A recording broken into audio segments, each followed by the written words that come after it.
사랑의 하나님, 오늘도 이 아침에 새 아침의 빛으로 우리를 부르시니 감사합니다. 이 하루의 시작에서 우리의 마음을 주의 말씀의 진리로 채워 주옵소서. 주님의 길을 따라 걸으며 우리의 생각과 행동이 온전히 주님께 기쁨이 되기를 원합니다. 우리를 향한 하나님의 뜻을 바르게 깨닫고 실천하며 살아가는 하루가 되도록 은혜와 능력을 더하여 주시고 순간마다 성령의 도우심과 함께하여 주시옵소서. 모든 영광을 주님께 올려드리며 주 예수 그리스도 이름으로 간절히 기도합니다. 아멘. 오늘 우리에게 주시는 기록된 하나님 말씀 디모데전서 4장 1절에서 16절입니다. 오늘 본문 디모데전서 4장은 바울이 디모데에게 전하는 경고 그리고 교훈이 가득한 말씀입니다. 바울은 디모데에게 거짓된 가르침을 경계하고 참된 신앙, 경건을 위해 훈련하고 노력할 것을 권합니다.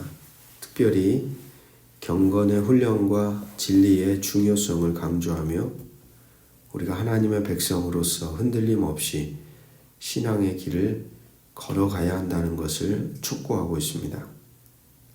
오늘 말씀을 통해 신앙의 중심을 지키고 진리를 따르는 우리의 자세를 새롭게 하고자 합니다.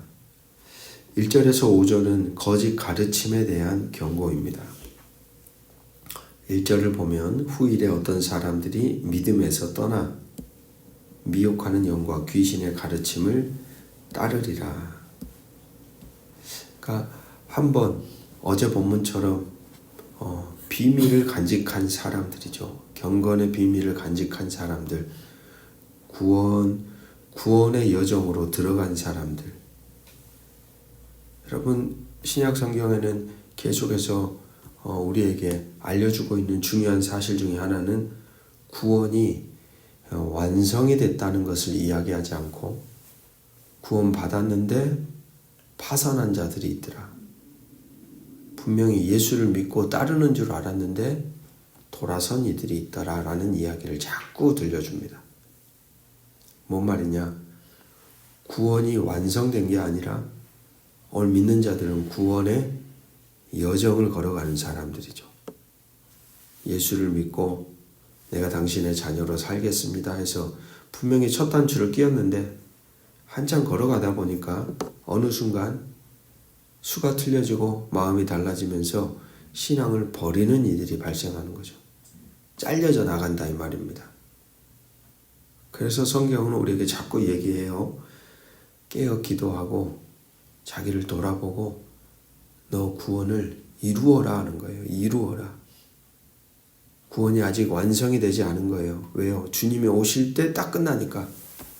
그때까지는 우리의 구원을 긴장을 가지고 내게 허락한 은혜를 붙잡고 그 구원의 복된 관계를 지키며 자기가 살아가지 않으면 어느 순간 유혹이나 핍박이나 또는 다른 것들로 인해서 휩쓸려 갈 수 있다.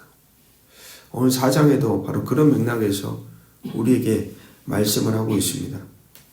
당시 초대교회 말세에 다가올 거짓 가르침들이 있었죠. 그러니까 처음에 신약시대 초기 예수님이 승천하시고 난 다음에 이 교회 공동체 안에 만연했던 생각 중에 하나가 뭐냐면 주님 곧 온다는 거예요. 주님 곧 오실 거야. 그러니까 주님이 승천하셨는데 조금 있다가 분명히 오신다고 했으니까 시대가 말세가 된 겁니다. 순식간에. 옛날에 저희 나라에도 막 그런 이단들의 다미성교회 같은 현상이 있었지 않습니까? 90 몇 년도인지 모르겠는데 말세가 딱 온다는 이 말 자체가 사람들에게 뭐라 그럴까 일상의 삶을 완전히 내던지고 전부 다 막 옷 입고 교회에서 기다리는 거예요. 주님 오는 걸. 얼마나 이게 어긋난 신앙입니까? 어리석은 신앙이에요. 진짜 주님 오심을 기다린다는 건 우리가 뭐 예배를 드리며 하나님을 만난다. 이건 아주 웃긴 이야기예요. 그런 의미가 아니라 진짜 말세를 기다리는 신앙인의 자세는 내게 허락된 삶의 자리에서 주님을 그대로 잘 모시고 내가 마땅히 해야 할 일들을 하다가 주님이 부르면 가는 게 그게 가장 아름다운 신앙이지.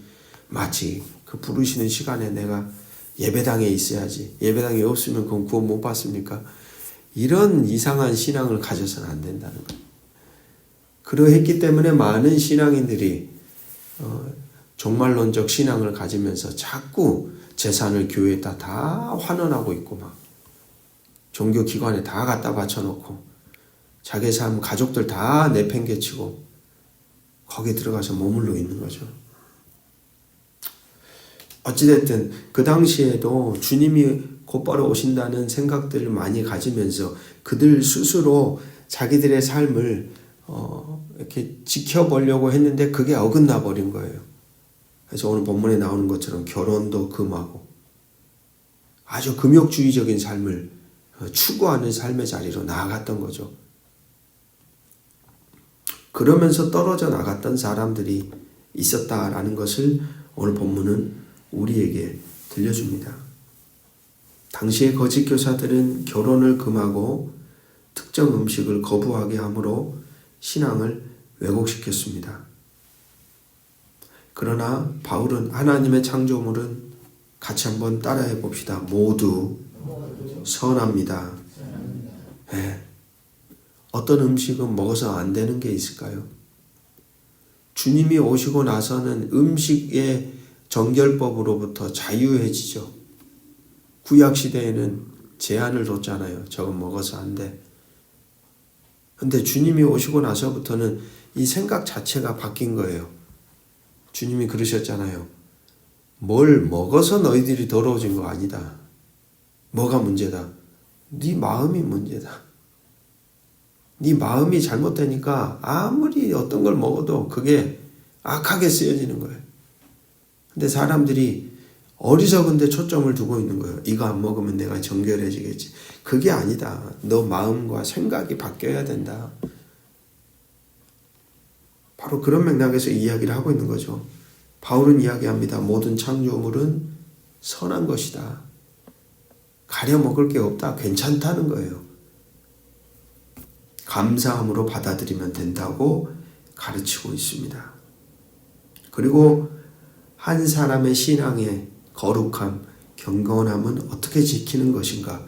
결혼을 하지 않고 세상과 단절돼서 어떤 일정한 영역 안에 들어가서 수도원적으로 자기를 지키고 그걸로 지키는 게 아니고 어떤 음식을 안 먹은 대로 지키는 게 아니고 5절 말씀입니다. 우리 같이 한번 선포하며 읽어봅니다. 시작. 하나님의 말씀과 기도로 거룩하여 짐이라. 무엇으로 거룩해져요? 하나님의 말씀과 기도. 말씀과 기도로 거룩하여진다. 여러분 이 진리를 우리가 기억해야 됩니다. 아, 말씀과 기도로 내가 거룩해지는 존재구나. 두 번째 단락 6절에서 10절은 그 말씀과 기도로 거룩해지는 성도들을 향한 경건에 대한 훈련, 헌신을 이야기합니다. 6절에서 바울은 디모데에게 형제들에게 이러한 것들을 가르치라고 하며 경건의 중요성을 전파합니다. 7절에서 망령되고 허탄한 신화를 버리고 경건에 이르도록 내 자신을 연단하라. 여기에서 경건에 이르는 연단은 우리의 신앙생활에서 꼭 필요한 훈련입니다. 여러분 육신도 40세가 이후가 되면 이 근력이 이제 점점 감소한다 그러죠. 근육량이 줄어들기 시작합니다. 그래서 그걸 지키기 위해서 젊은 사람들도 막 헬스장에 가서 운동을 해요. 줄어들긴 할 텐데 그걸 어떻게 하면 덜 줄어들게 지켜갈 건가가 이제 화두가 된 거죠. 무거운 걸 들면 들수록 이 근육이 힘을 받아가지고 텐션이 생기죠. 그럼 그 훈련 때문에 나머지 시간에 힘을 받아 또 살아 움직이는 거예요. 바로 육체의 훈련도 이러한 유익을 주는 것처럼 경건에도 훈련이 필요하다는 거예요. 경건에도 하나님이 알아서 나를 구원하시겠지. 이거 아니에요. 하나님을 더 알아가기 위해서 때로는 내 자신을 복종시켜 기도하는 자리에 나를 세워야 하는 것이고, 때로는 관계 안에서 내 마음이 뒤틀리고 마음이 어려워졌을 때 하나님 말씀 앞에 나아가서 내 자신을 조명해보고 상대를 바라보고 긍휼히 여기는 마음을 갖도록 자기를 훈련시켜야 되는 거예요. 자기를 돌아보는 훈련이 필요한 것이지 그냥 알아서 우리의 존재가 빚어져 가지 않아요. 우리는 가끔 착각합니다. 하나님이 다 알아서 하시겠지. 바로 그런 맥락에서 오늘 사도 바울은 이야기하고 있습니다. 내 자신을 연단하라. 연단을 싫어하죠. 연단을. 왜요? 고통스럽거든요. 왜요? 힘들거든요. 군대에 있었을 때 가장 힘들었던 자리가 유격 훈련이었어요. 유격 훈련. 해년마다 한 번씩 꼭 가야 되는 훈련장 가면 거기 가면 한계를 경험해야 되거든요. 앞에 있는 조교나 앞에 있는 장교들이 막 죽을 것 같은데 계속 시키는 거예요. 죽을 것 같은데 이제 근육에 힘이 없어서 이제 더 이상 나 모르겠다 이러는데, 자 다시 반복 8회 실시 그러면 막 돌아다니면서 안 하는 친구들 몇 번 뒤로 열해 그러면 뒤로 끌려나가면 사냐? 그것도 아니에요. 끌려나가면 더 죽어요. 더 굴려 그러니까 정신없이 하고 나는데 그게 훈련이 되는 거죠. 극단적인 자리로 사람은 절대 들어가지 않습니다. 사람은 절대 자기를 훈련하는 자리로 집어넣질 않아요. 자기를 괴로운 자리로 집어넣을 수가 없어요. 본능적으로 좀 괴로우면 아이고 못하겠다. 그런데 그 훈련의 자리에 있다 보면 자연스럽게 우리 안에 경건의 근육이 늘어나는 거예요. 권세가 생겨요. 힘이 나요. 어쩌면 오늘도 우리가 살아가는 삶의 자리, 모든 자리가 같이 한번 따라해 봅시다. 경건의 훈련장입니다. 할렐루야. 그걸 인정하면서 바라보면서 하나님의 말씀과 기도로 내 자신을 거룩하게 지켜가기 위해 고민하고 씨름하고 여러분을 지켜갈 때 8절 말씀처럼 육체의 연단은 약간의 유익이 있으나 경건은 범사에 유익하니 금생과 내생에 약속이 있느니라. 9절 미쁘다 이 말이여 모든 사람들이 받을만 하도다. 10절 말씀 같이 읽어봅니다. 시작. 이를 위하여 우리가 수고하고 힘쓰는 것은 우리 소망을 살아계신 하나님께 두미니 곧 모든 사람 특히 경건의 훈련을 하며 우리 자신을 지켜가며 노력하며 애쓰는 것은 막 뭔가 특별한 걸 얻기 위함이 아니라 포인트는 딱 하나인 거예요. 목적은 우리의 소망을 살아계신 하나님께 우리가 두는 사람들이기 때문에 하나님의 말씀하신 말씀의 음성을 듣고 내가 경청하고 순종하려고 몸부림치고 그게 잘 안 될 때는 엎드려 기도하면서 성령님 오늘도 나를 도와주십시오. 내 연약함이 이렇습니다. 라고 구하고 거기에 붙들려서 살아가려고 몸부림치는 것이죠.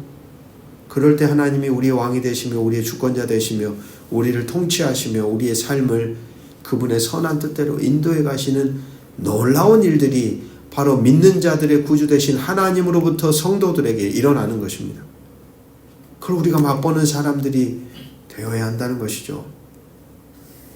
11절 12절에서 바울은 말과 행실로 본이 될 것을 디모데에게 요청합니다.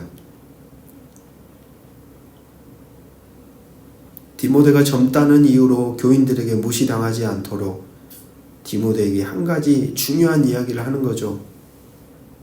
나이가 중요한 게 아니고 삶 속의 신앙의 본을 보이면 된다는 거예요. 이 말인즉슨 뒤집어 생각해 볼 수도 있습니다. 나이가 많다고 해서 신앙의 본이 반드시 나타나는 것 또한 아니죠.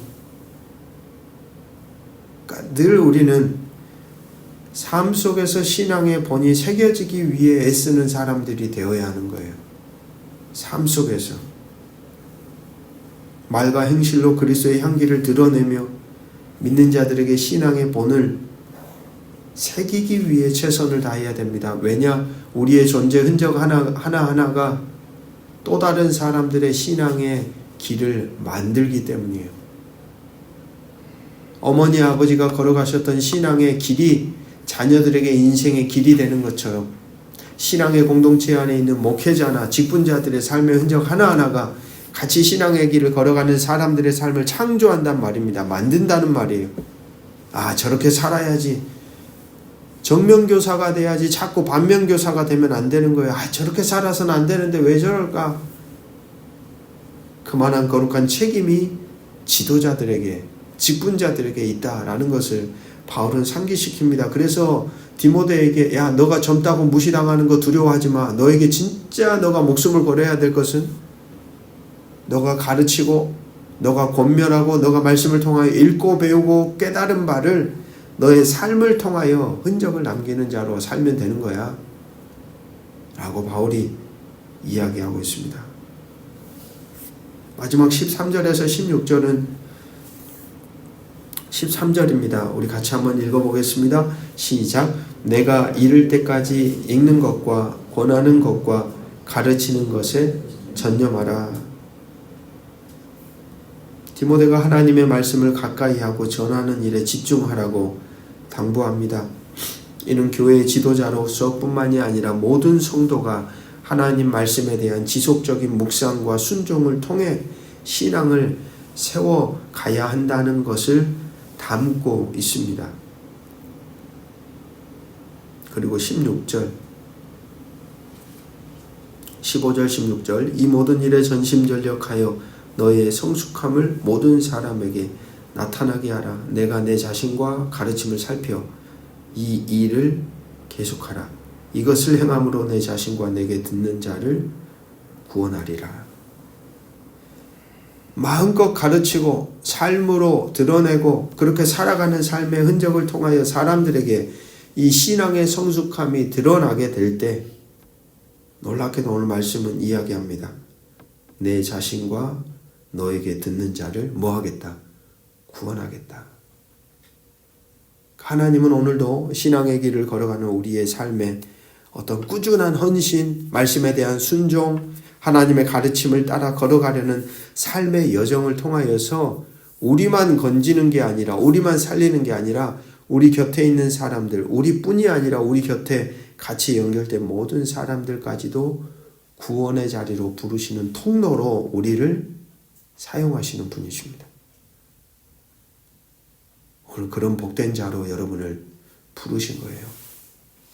이 하루를 그런 아름다운 흔적으로 여러분의 삶을 경건의 훈련으로 부단히 말씀을 읽고 순종하며 살아가려고 하는 몸부림으로 말씀과 기도로 여러분에게 주어진 삶을 바르게 만들어가는 복된 하루가 되시기를 주의 이름으로 축복합니다. 기도하겠습니다. 주님, 오늘도 우리에게 신앙의 길을 인도하시고 말씀으로 가르쳐 주심에 감사합니다. 우리가 이 세상 속에서 경건의 훈련을 게을리하지 않고 말씀과 기도로 우리의 존재 그리고 내게 허락된 삶을 존재를 다해 살펴보며 몸부림치며 살아갈 수 있도록 도와주시고 당신의 말씀을 가까이 하며 진리 위에 굳건히 서게 하여 주옵소서. 주님께서 허락하신 은혜와 지혜로 우리의 삶이 주님의 빛을 드러내고 함께 살아가는 일상 속에 믿음의 본이 되는 복된 사람으로 오늘도 살아가도록 우리를 주장하여 주시기를 주 예수 그리스도 이름으로 기도드립니다. 아멘.